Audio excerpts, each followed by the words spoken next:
নমস্কার, কেমন আছেন সবাই? আমার একটা নতুন ব্লগে আপনাদের সবাইকে স্বাগত জানাই।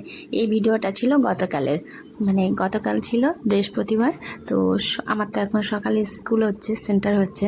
ছেলে মেয়েকে স্কুলে পাঠিয়ে দিয়ে তারপরে আমি সেন্টারে চলে গেলাম। তারপর সেন্টার থেকে বাড়ি এসে একটু রান্না খাওয়া করে 11টার দিকে বাড়ি এসেছি, 11টা সাড়ে 11টার দিকে বাড়ি এসে রান্না খাওয়া করে আর 2টো 2:30টার দিকে একটু চলে গেলাম কলকাতায়।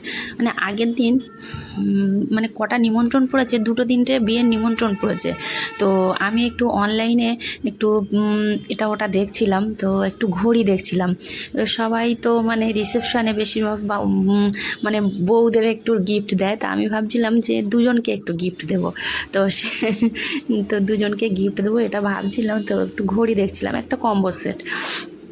তো আমার উনি বলছে যে এই অনলাইনে এইভাবে শপিং না করে ঘড়ি না দেখে তুমি চলো এমন এক জায়গায় নিয়ে যাব, সেখানে শুধু ঘড়ির দোকান, যেদিকে তাকাবে সেদিকে ঘড়ির দোকান, একটা পুরো মার্কেট। তো আমি বলছি কোথায়, আমি তো জানতাম না। তো বলছে কোথায়, তা বলে যেখানে তুমি চশমা কিনেছিলে তার পাশেই। তো চলো রাধা বাজার। তো লালবাজার নামলাম, নেমে এখান থেকে শিয়ালদা, ওখান থেকে তারপর আবার বাসে উঠে লালবাজার নামলাম। নেমে তো লালবাজারের কাছাকাছি রাধা বাজারটা। তো সত্যিই তাই, যেদিকে তাকাচ্ছি ঘড়ির দোকান, মার্কেটটা এত বড় মার্কেটটা, দুই দিকেই শুধু ঘড়ির দোকান। তো বেশ ভালোই লাগছিল। তো শেষমেশ একটা দোকানে ঢুকে পড়লাম।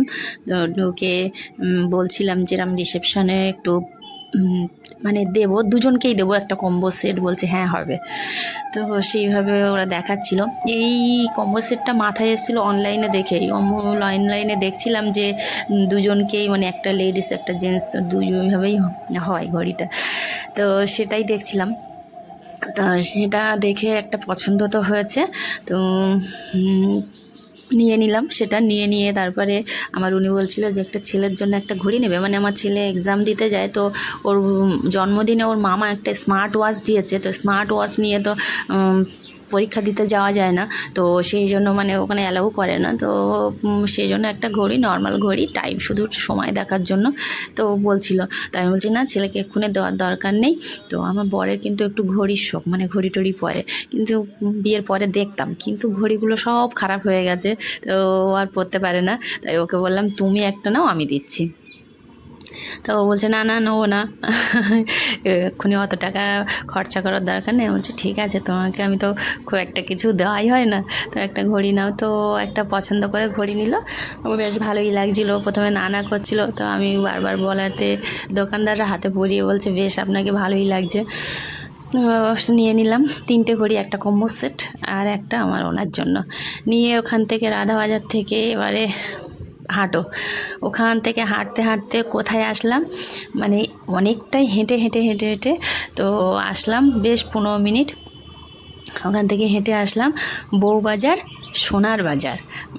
অ্যাকচুয়ালি বউবাজারটা কিন্তু সোনার বাজার, দুই সাইডে যত দোকান দেখবে সব সোনার দোকান। তো এখানে কেন আসলাম, এখানে একটা গিফট কিনতে আসলাম। এটা আমার জন্য নয়, যেখানে আমি ঘড়িটা দেবো কম্বো সেটটা, তা সেখানেই আমার বাপের বাড়ি, ওদেরও নিমন্ত্রণ। তো যে আমার পিসিমার বাড়ি তো যাই হোক বলেই দিলাম। তো আমার পিসিমার নাতির বিয়ে হয়েছে, তো সেই বউ ভাতে আর কি দেবো। তো আমার বাপের বাড়ি তো নিমন্ত্রণ। তো এখন যে সোনার দাম, সোনা তো দেওয়াই যায় না, কিন্তু মা বললো একটা সোনার কিছু একটা দেবে। তো সেই জন্য ভাই বললো, বলে তুই গিয়েছিস যতক্ষণ, ওখান থেকে একটা কিনে নে, আমি এখান থেকে অনলাইনে টাকা পেমেন্ট করে দিচ্ছি।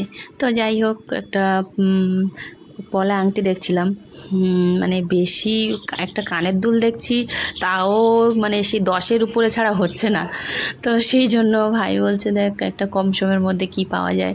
তো সানিয়া মির্জাগুলো দেখছিলাম, বলছে সানিয়া মির্জা, কিন্তু সানিয়া মির্জাগুলো না আমার ঠিক পছন্দ হয়নি, দাম ওভার বাজেট, কিন্তু পছন্দ হয়নি। তো এই পলা আংটি লাস্ট পলা আংটিটা বেশ ভালোই লাগছিলো।